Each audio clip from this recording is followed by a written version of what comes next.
Welcome to the Making Schools Work podcast, a podcast for everyone in education. This show is brought to you by the Southern Regional Education Board. At SREB, we believe that every school has the potential to be great. Whatever you do in the school, whatever your job may be, let's talk about things that make schools work. Welcome to the Making Schools Work podcast. My name's Daniel Rock, a senior instructional coach at SREB. My guest host is Jason Adair, the Director of Curriculum and Instruction at SREB. How are you doing, Jason? I'm doing great. Today, we're going to talk about aptitudes, how we help both people young and old think about what is it that they're good at and how do they use that knowledge and understanding to guide both their careers and their life. So Jason, today's guest has spent 2 decades asking a question: what are you actually wired to do? Betsy Wills is the co-founder of YouScience, the aptitude-based career discovery platform used in 1/4 of all U.S. high schools and more than 600 colleges and universities. Her work sits at the intersection of neuroscience, education, and workforce development.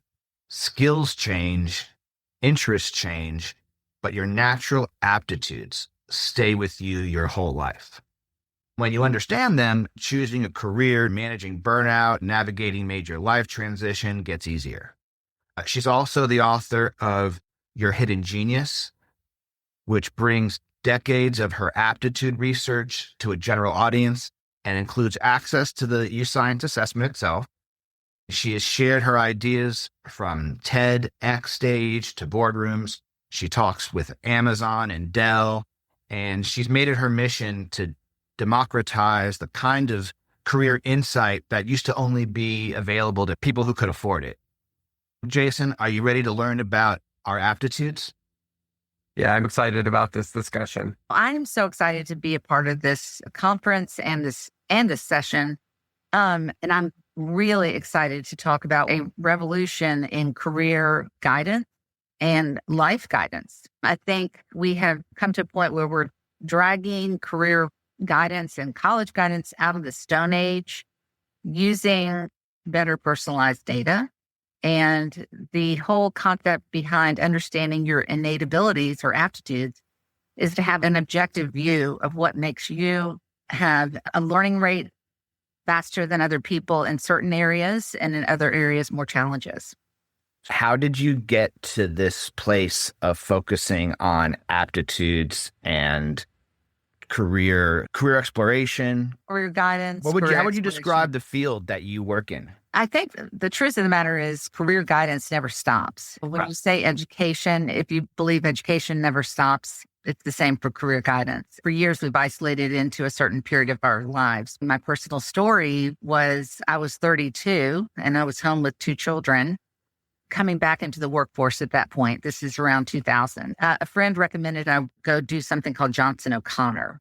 And Johnson O'Connor is actually based it's in 12 cities around the world, but they do have a center in Atlanta. Really, the program's been going since 1940, and it was effectively a career guidance platform where you would go and have your aptitudes assessed.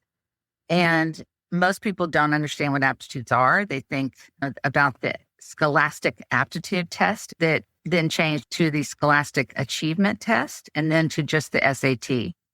Because the word aptitude doesn't mean something you have learned. It means an innate ability. And so you can't test, you can't study for it, if you will. So in 2000, I went to do this. It's very expensive. It's about $1,000. Wow. It takes 2 days. Wow. It's not something people could have access to in a normal way. And the reason is because to assess people's aptitudes objectively, you have to do something. So it's unlike Myers-Briggs or StrengthsFinder or any Enneagram or anything where you self-report your answer. And most schools, guidance meant using something called the strengths profile, effectively, where you get a RISEC score. I think a lot of the educators will understand this, or at least the career guidance people. And that is a self-reported battery where it says, do you like to work with your hands, or do you like to invent new kinds of medical drugs, or all kinds of crazy questions, particularly for a 17-year-old. Yeah. Aptitudes, you have to perform little performances. So it's like, do you see how this piece of paper unfolded looks after we've hole punched it? You can't game it. Very objective. Right. But you used to have to do it in person to get an official score. So what happened was by 2010, computing power came again out of the Stone Age where if you remember, we were playing Atari, Pong. Do you remember that? You got it. Yeah. I was there. Yeah, it wasn't easy. Things were magically changing with the internet. So you could offer these performance assessments in a way that could be normed online. Let's bring this thing we've known is excellent but expensive and democratize it, and more people can have access, because aptitude testing has always been the gold standard for career guidance, but very few people had it or even knew about it. Why'd you call it? So you developed, out of that experience, you developed YouScience as part of your... With a team. We did not invent the assessment. It's been normed since the 1940s and used by the military in the United States. You just can't do out of your back pocket. Right. In fact, it's very rigorous. So what is YouScience? So YouScience brought the right to this time-tested assessment and brought it online, which is an expensive process to do, and then got out there and educated the world about what it were and introduced it to high schools and colleges and individuals of all ages throughout the states and now the world. So we democratized something that was $1,000 and brought the price down so that everyone could access it. Using computers and... Yeah. And so now YouScience is in 25% of schools. More now, high schools, and then colleges, and then countless individuals also take it of all ages. Yeah. Because aptitudes don't change. Our aptitudes are fixed by the time we get to puberty. Basically, they're gelling, if you will.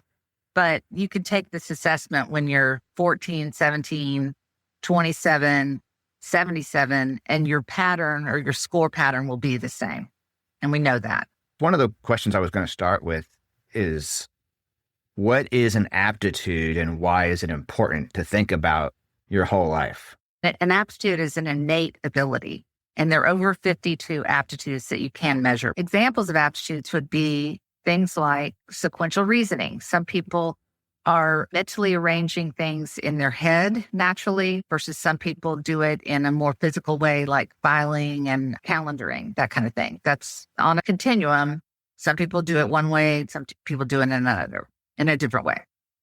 3D visualization, spatial visualization. Some people think in 3D, some people think more abstractly. Idea rate. Some people come up with lots and lots of ideas very fast, and some people, it's one at a time. They like implementing ideas more than generating a lot of ideas. So this applies. If you come up with them very fast, you might enjoy something like creative writing or public speaking, teaching, journalism. Someone who has a slower idea rate are going to be much happier in situations like being a pilot or a surgeon, where you have to shut out a lot of ideas and focus on one at a time. Yeah. Aptitudes come in lots of colors and varieties. There's even musical aptitudes. We don't assess those, but there's over 4 musical aptitudes that you can assess in these 52. Once we know your collection of aptitudes, you can then take those combinations and see what types of jobs and applications are perfect fits to utilize them and develop them into skills. And that's what aptitudes are. Now, some are things like glare factor, which is literally like some people are more bothered innately by glare than other people. Okay. This matters if you're going to drive a truck or fly an airplane, but it doesn't really apply to most jobs. So that is one of the 52 that would be less important, but it is an aptitude. And so think of aptitudes as the seeds of our skills, not the skills themselves. Skills require hustle. Yes, and motivation, and that is sold separately. That's good. But if you know you have a knack for something and you get it confirmed, particularly with the objective assessment that you know you couldn't game, you're going to get a little more interested in, oh, well, what could I do with this? Or I didn't have a name for this before and now I do. Or I'll stop discounting this thing that I thought everyone could do. And I realized, no, that's not true. So think about, some people can think in 3D, 3 dimensions more than other people. And that does not make you an architect, nor does it make you an engineer or a graphic designer. If you apply learning and practice to that aptitude, like watering a plant, your learning rate around those skills that you're building is going to be faster than someone who doesn't have that as strong a way, where for them it might be more of an uphill battle, take more practice, more motivation, more time to learn something.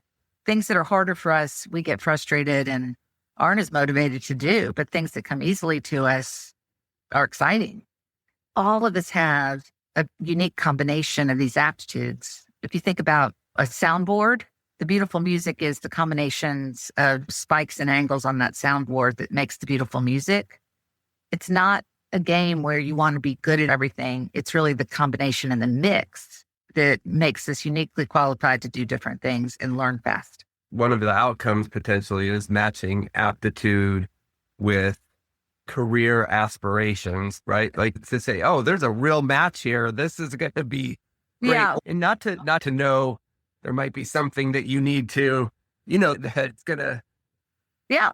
Require more work. Or that you're going to have to overcome because, take the glare. That, like you said, that's a minor one, but I'm sure there's some big.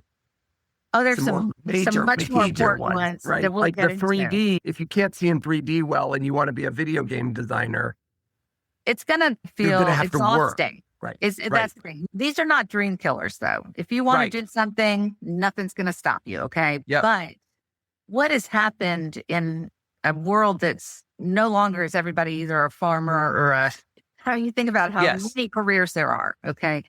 What has happened is the message of you can do anything or you can be anything, that is not good. It's this tyranny of choice that has gotten people very confused and heavily in debt, honestly. Wow. So it's not telling you, okay, be a this or prescriptive, but it's taking a world of thousands and thousands of things and going, hey, why don't you start by exploring these 60 things that are awesome that you've probably never even heard of. And that's the eye opener. Yeah. I listened to a guy, Scott Galloway, Uh-huh. and he talks about, he's the entrepreneur media guy. And he says the worst advice you can give somebody is follow your dreams. And he says you should follow, what are you good at? That should be part of your That should be the first thing. Your question, what am I good at? Focus on getting really good at certain things and then turn that into something that can be a dream. Yeah. Don't follow your passion, bring passion. Right. And we can show you how to bring passion because YouScience has said this over and over again, but the real pain point is the lack of exploration that we're doing. People spend a lot more time deciding where they're going to go to college than after college what they're going to do. They hit the panic button, and we haven't taught people how to explore well. But the exploring should start with a knowledge of self. And so this is the missing starting point for us at all ages. In a world where we don't even know what the job's going to be called anymore, it's not even the right thing to say, what do you want to be when you grow up? I want to sleep indoors. But we all have incredible gifts to bring and to develop with learning and practice. But let's start with what that treasure chest is that each of us has uniquely. Yeah. And the neat thing about aptitude testing is you don't game it. So the belief in your score is fed by the fact that when you're taking this 90-minute assessment is, I'm exhausted, or that was really fun, or that seemed easy to me. Why this didn't? It's a series of games. So it's not 90 minutes sitting there with someone beating you about the head and neck. It's kind of fun 5 to 7 minute games, but some will feel really exhausting to you and others will seem like a walk in the park. But we'll have different things that we feel that way, which games I feel are easy and you feel are easy. It sounds almost, I wonder if this is a controversial statement. Okay. It sounds like an intelligence test, right? Or a gifted test kids take. Yeah, no, certainly. Tell me why not. There are cognitive things that are assessed. Okay, so let me give you some examples. One of the things we assess is called idea rate. Okay. I'm not going to tell you how these are assessed because we've had 7.5 million people take it so far just on our platform. Some people come up with ideas as if they were a blender with the top off. I mean, they are just flying. And we've all met those people, right? And then some people come up with an idea more one at a time, like a slow drip coffee maker, just not as frequently. We're not assessing the quality of your ideas with this assessment. We're just looking at the rate at which they come to you. But what we know is that people who have a really rapid fire generation of ideas tend to enjoy and find satisfaction in things like public speaking, selling, journalism, writing, consulting. You don't want your pilot or your surgeon to have that. Okay. So it's not good or bad, however you score on that continuum. A slow drip coffee maker idea rate generator is going to be much more satisfied and effective in a situation where that is not really what we need to be rewarding. So when I hear intelligence, I think there's good or bad, and this is not good or bad. This is right. It's not high or low. It's just different frequencies. That's a great way to put it. I haven't ever heard someone say it that way. That's really true. It's the combination. It's not everybody's up and to the right, on its scale. Right. I'm thinking, so I'm going to give you an example. I feel like I did a good job of this. Okay. You can tell me. I was in college. Don't worry. Dan Rock is in college, and I wanted to be an actor. I went to drama school in high school, and my dream was to be a Broadway actor, movie actor. I was pretty good. I was a drama major, and I was good at improv, performing, speaking in front of people, acting as if I had confidence, even though I didn't. I enjoyed it. I did enjoy it a lot. I enjoyed performing. And then freshman year, sophomore year, I'm taking drama classes, but I'm also taking English classes. Mm-hmm. And I find that I've also really good at English, like analysis and writing and debate and interpretation. And so my dream was, and still is, to be an actor, but my aptitudes were in those areas. Well, teaching is a career that requires you to stand in front of an audience, be confident, even if you're not, think analytically, improvise. So I had these aptitudes that I developed skills in theater, but were able to transfer into teaching. Correct. And now I do professional development. Right. So teaching was great. I loved it. You're teaching adults now. Now I'm teaching adults. And my audiences are bigger. We're going from 5 teenagers to 50 to 100 adults. Right. But it's still planning lessons, designing. I always think about professional learning as putting on a production. Right. You need a script. You need your set. You need all of those things in place, a story. And so I've kind of taken my aptitudes and transferred them to first theater, then the classroom, really school. I was good in these schools. Then now professional development. So I've had different jobs, but the same aptitudes. Relying on the same aptitude. Right. And we described that the combination that you're talking about, that's the point, is there's no one job for anybody. That's a fallacy. There's a collection of things that will be satisfying to your unique combination of aptitudes. And we better believe that today, because so many jobs the nature of them has changed. Think about a graphic designer 20 years ago. They were cutting out little pieces of paper and gluing them onto boards, and you had to like that fine motor skill aspect of it. And today what it means is drag and drop. And, certainly some of the same aptitudes are needed, but some of the other ones aren't getting any practice anymore. I have a friend who loved being a graphic designer, and she made the transition to digital because she had to keep employed. But she started quilting on the weekends because she missed using that aptitude of the small hand coordination, fine motor skills. We're not just talking about your job. We're talking about your satisfaction in life.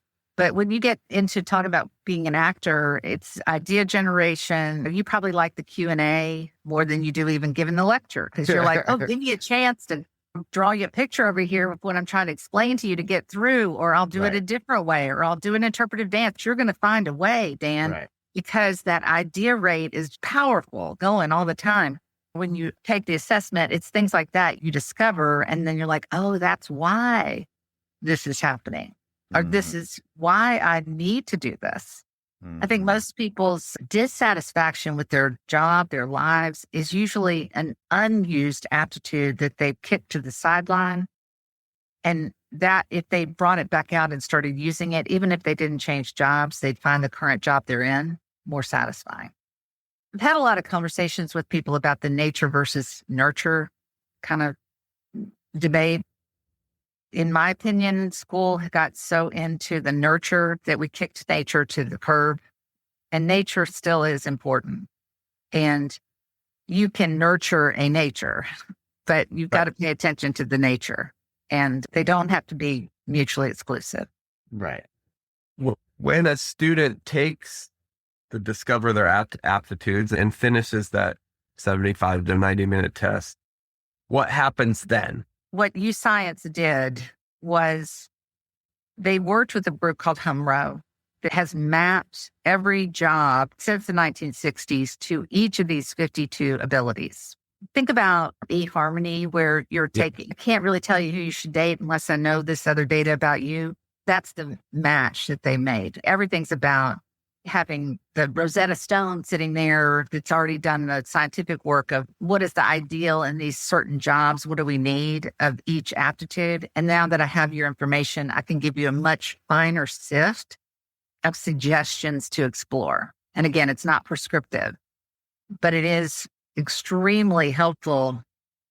So what happens is you take it, and then you have all kinds of tools that you can use now to write your college essay, write your resume, but also a job matching engine that is extremely accurate, mapped to your aptitudes and your interest. It used to be just your interest in the old world. And that is a really rough cut and not that helpful, honestly. So think of interest as 6 data points, and now you've got 14 more that you could not gain and you didn't self-report. So it's just making a much finer sift for you to then start the journey to explore. Yeah, the not self-reporting is super interesting. We've all done Myers-Briggs or strength finders. And I'm like, as I'm answering the question, I'm like, well, I know where this is going the older I get. Whereas this aptitude, I'm ready to sign up and do it. Me and Dan are going to discuss this after in about 2 hours. I need 2. I've got a 17-year-old. I don't know that he's taking it in school. And you too, Ashley. I do want you to do it. And I'd love to have a conversation with you afterwards. And that's really why I wrote the book, Your Hidden Genius, because nothing beats talking to someone, but the book gets way deeper into what they mean for you. You said something you're talking about. What did you say, Jason? Sorry, Mom. About like with where I was ready to take the test, and I know where it's going. So okay, so I'll tell you, and I know what I want to be, so I'm answering. Yeah, you can sound like anybody you need to sound like if you're smart. Yeah. If you're perfectly honest, Myers-Briggs is inappropriate for career guidance. It's helpful for the environment you might want to be in, but it's not career guidance. Let's take strength finders. Yeah. Have you ever heard the term the Foray effect or the Barnum effect? Okay, we'll have fun Googling that. Yeah. But you know who P.T. Barnum was? The great, Yes. What would you call P.T. Barnum? He was a promoter. Yeah. So they call it the Barnum effect, how the Myers-Briggs and the, strengths finder, nothing wrong with those. They're good conversation starters, but they're not the level of rigor that an aptitude assessment is. I mean, they just aren't from a psychometric standpoint, but they write your results in such a way that almost any result you get, you can agree with. So Google that, because it's like a horoscope, it's just for me. There's an actual art to that. But I'm not saying they do that on purpose. I'm just saying when you're, you can't give someone an objective assessment of themselves. Correct. And well, like you said, you said in your TED talk so well about The mirror. Can you say it? Remember the mirror versus what is it? Okay. So when you take a self-assessed battery, which are really a survey, the interest survey or the Myers-Briggs, it has a boomerang effect. The assessment asks you a question and you answer back and it comes back and tells you what you answered. Right. So it's like walking into a mirror versus through a door. Right. You get a reflection of yourself at that moment. At that moment. That's helpful, but it's just a low bar. Exactly. And you shouldn't be making a $250,000 decision of what you're going to do these days on I like what you said, that it's a nice conversation starter. Great conversation starter. I know what my strength finder says. Maybe it's confirmation bias, but it nailed it. And it can start conversations and identify some things, but it's not going to tell me the same things as a test that is like, I love what you said. Some games you're going to whip through and some games are going to be like, whoa. And they're going to be different for all three of us because we all three have different aptitudes in different areas, right? And so it's going to expose that and allow me to see. And then if I was 20 or Dan's son, who's 17, ready to start applying to college and stuff, I'm a few years late on this because mine are graduating about, not really, no, it's a big thing. Choosing the college they're going to go to, their college and what they're majoring in. But man, I'm ready you're going to see 5 purchases come out of Noonan, Georgia in the next few weeks because I want my kids to take it. I want my wife to take it. I want to take it. Well, I'm so interested in the family discussion that happens. Well, we all tend to see other people as a flawed version of us. Yeah. This is a lot about empathy and it's about love. I don't want to get too squishy, but when you start to realize, maybe I don't need to send this message that you need to do this or this just because I want you to be safe, which is what parents do, or I want the world to be just like my world is, it's very freeing. There's nothing negative about your results. And that's what's unique. I think that's what most people don't. They get test anxiety because we've been taught tests are good or bad, or my score means this or that. It's more complex than that. Thank goodness. And people are more complex than that. Looking at my notes here, you talk about a braided rope to describe aptitudes, interests, and personality traits. Can you talk about what that looks like in practice and what happens if one is missing in someone's career or life? I think what most people are familiar with are the two, meaning personality and interest. And those are important. But personality does not tell you more than what environment you might enjoy working in. And we all work in environments where there's lots of personalities. So we know that, right? So it's important to understand, are we extroverted or are we introverted? But those things can change over time. I think about COVID, where if you were sort of in the middle of those, you got much more introverted because there wasn't as much interaction with people. A lot of people miss COVID who love being more introverted, but personality is important. Interests are truly just a snapshot of what you've been exposed to. And we suffer from very little exposure. We tend to know what our next door neighbor did, what our uncle does, what our parents do. But beyond that, we don't really have a sense of what is a mechatronics engineer, if you haven't seen one, but it might be really something you'd enjoy doing. So exposure is what's important. But interest is simply what we've been exposed to. We usually reflect that in an interest assessment. But aptitudes are the unchanging third rope here, and the most important to know as soon as possible. And our aptitudes, which are these innate abilities, we assess 14 of the most important. These are the things that we can redeploy in a job market that's constantly changing and demanding different things. So retraining around those aptitudes or innate abilities is going to constantly be a part of our lives. We're not going to just decide to do something at 21 and keep doing it when we're 41 or 61. It's going to change, but the innate ability will not.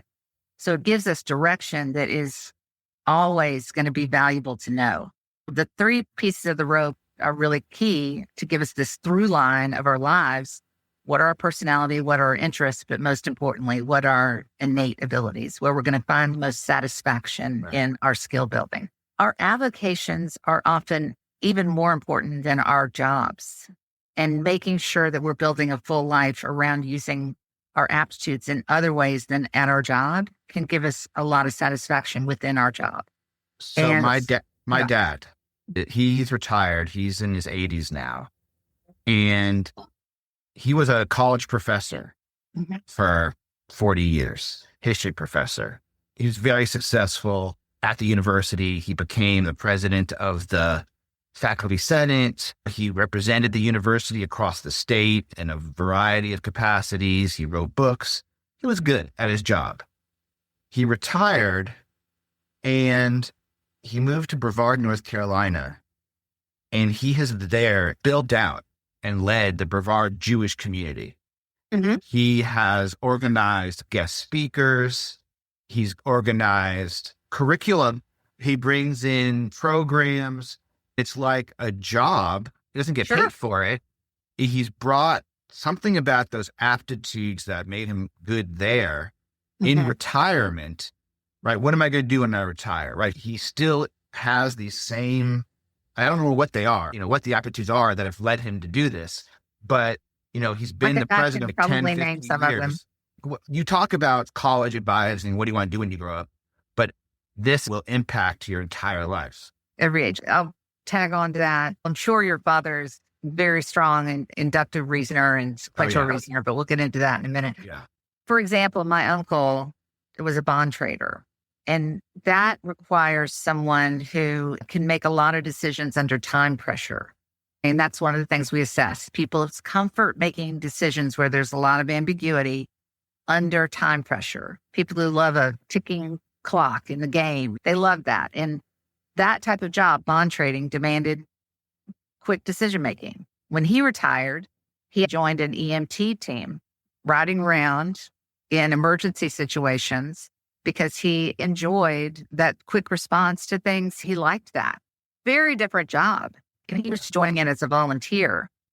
But back to your father, same idea of just, we really don't change and we need a place to put these things. Yes. So, but the truth is oftentimes the jobs we're in don't offer the full range of options for us to use those abilities, which is why you're teaching that you still love acting and you probably should be joining a weekend troupe, Daniel, or public speaking, anything But I get- to use that ability. Jason we created a podcast. We did a professional learning. We were trying to teach people how to do a good presentation. And the way we designed it was I did everything wrong. He pointed out how it was wrong, made fun of me and yelled at me. And then in the correction is how we tried to teach the keys to a good presentation. So it was a performance. It was a theatrical, and like my dad bringing in academic discussion and creating curriculum and doing that. It is an avocation. What I guess you're saying is you might go into something where the job matches your aptitude, but that job can change. My SREB could say, we're going to online PD and you're going to create, now your job is to create modules that people are going to do on their own. But I'm a performer. I need accolades stage. What are we doing? I have two choices. And if I want to use my aptitude, I can either quit and find a new job where I can be on stage, or I can find opportunities in my own life to use my avocation, find a truth, right? I'm not using my aptitudes in my job. Right. Not everybody can be privileged enough. That's kind of a privilege to be able to do that. Sometimes you have to make money and it don't match. I think that happens. Yeah. I mean, more often our expectation shouldn't be that there's the perfect job. I think our expectation should be understand yourself, try to get the best fit possible and be able to buy groceries and things you need. But don't let these things sit too long on the back burner because they will rear their head. They're going to come out and make you feel like something's nagging at me. I don't like my job. I'm bored. I'm burnout. All those things. Burnout. And so knowing what these aptitudes are, it gives you a clue as to what it is you may be missing. And you can find ways to fill it. I can't tell you how many people I talk to that say, oh, I don't have time to do this or that. I'm like, you don't have time to waste. We waste a lot of time. Okay. We do. Yeah, we do.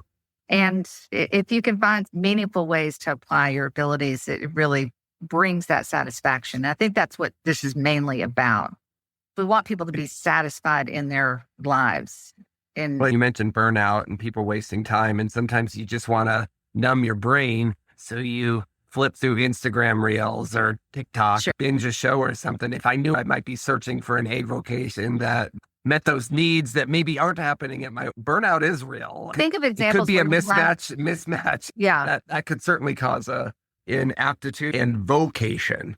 Right. But I think people do tend to put their job on the witness stand first as you're the problem. And sometimes it is the problem, and sometimes it's their boss or whatever.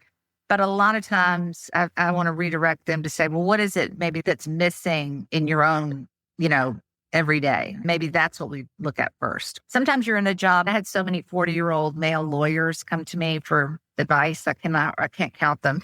And that is really when the light bulb went off for me about everybody's going to experience this sense of unrest at some point, but you don't want to throw the baby out with the bathwater and be like, oh, you're not meant to be a lawyer, or your aptitude pattern's not perfectly matched to that. A lot of them might have a 3D ability. And you'd say, maybe you could shift your practice more to real estate law or representing people with a physical product, which would give you more of a sense of something in 3D, or patent law, where you're looking at diagrams, or maybe you want to take a class on the weekend in woodworking. I knew one guy who bought old toasters that were broken. He'd go to garage sales, come home and take them apart on his kitchen table and put them back together. And he said, oh, I love doing this just as a hobby, because he had a 3D ability that the law was not giving him an outlet for, or he hadn't found one yet for it. Because law is very abstract. It's not usually a 3D type of job. Is there an aptitude for taking care of animals? Like, I'm thinking about my wife. She just loves animals. A cat, they bring her pleasure, right? And nurturing the cats, raising the cats, feeding the cats. It's something she really, and the cats love her and hate all of us. Like, they could care less about us. So it's kind of like, I feel like that to me is an example of her. She has a lot of aptitudes for her job, but there's an aptitude to that one. What does she do in her She's a teacher. Okay. And she's a teacher. Well, I do have an apocryphal story about that, actually. This one woman came to see me, and she'd grown up in a household where she had every kind of animal. She had a potbelly pig as a pet. Okay. Her parents, her whole life, said, you should be a vet. You love animals. She had gerbils. She had a cat. She had a dog. She had every stuffed animal, like the scene in A.T. where the closet opens and it's a million stuffed animals. Yeah. That was her. Yeah. So she was a good student, and she went through school and she took the prerequisite classes, got into a great college that had a great pre-vet program. And I don't know if you know much about getting into vet school, but it's harder than medical school. It's really tough. She got in as she went, and then she got there second year. And this is when she came to me, and she said, my parents told me my whole life I should be a vet because I loved animals. And she goes, I got to vet school and I do love animals, but I really don't like sick animals. And there's a difference. Mm-hmm. That's a perfect example of how we can get these messages, which are well-intentioned, to get off course without stopping to go, well, is this really what I want to do? And that's a lot of investment of time and money. It is. I want to close on students before college. People who are listening might be teachers, who act in an advisory role, or counselors or principals.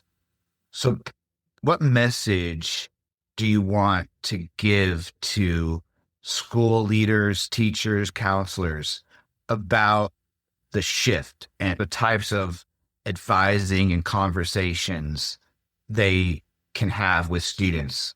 Well, I would never tell our teachers to stop doing anything. Okay. They've got the hardest working job in America, but I believe most people get into teaching because they truly want to bring out the best in someone, and they want to draw out what's unique about them, but they also have to fit so much into a day of what someone has to come out of the program with before they graduate. There's the curriculum. They know almost more than anybody how individual people learn differently. They may or may not be able to reward it every day, but they do know this innately. The people are wired differently.